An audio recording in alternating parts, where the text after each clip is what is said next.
We're looking at one of the most important works by Caravaggio, The Supper at Emmaus, painted between 1605 and 1606. It is a large painting, it's horizontal, and the figures are almost life-size, which gives the painting a real sense of proximity and intimacy, drawing the viewer into the scene. It's a haunting Baroque masterpiece, painted during a dark period in Caravaggio's life when he was exiled after committing an act of manslaughter. The story is that Jesus Christ has been crucified. Two of Jesus' disciples are walking along a road to Emmaus, and a third man joins them and they decide to have dinner. This third man breaks the bread and at that moment reveals himself as the resurrected Christ to the amazement of the disciples. What we're seeing is that reaction of the disciples, the moment they recognize Christ, that split second in time of high drama. You can see the disciple on the right leaning forward and clutching the table in disbelief, his face expressing fear and excitement at the same time, while the disciple on the left raises his hand in shock and amazement.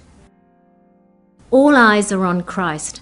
As a matter of fact, the two disciples frame our vision as we move closer to the painting, to the center, to Christ's somber face and gesturing hand in the sacred act of blessing and breaking bread. The painting is dramatic.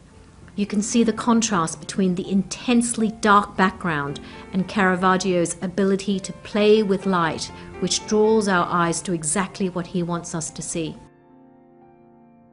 Look at the light, almost a theatrical light, on the left side of Christ's face, and how the face and body of the disciple on the right seems to be spotlighted. Another typical characteristic of Caravaggio's paintings is his use of ordinary people in ordinary settings. We're at an inn. Jesus is accompanied by two disciples, the innkeeper and the helper. And perfectly represented here is the moment the divine enters everyday life, reaffirming and strengthening our faith in Christ. In Supper at Emmaus, Caravaggio portrays life as he lived it, a flawed humanity, vulnerable to poverty and suffering, and expresses his desire for salvation offered by faith in Christ.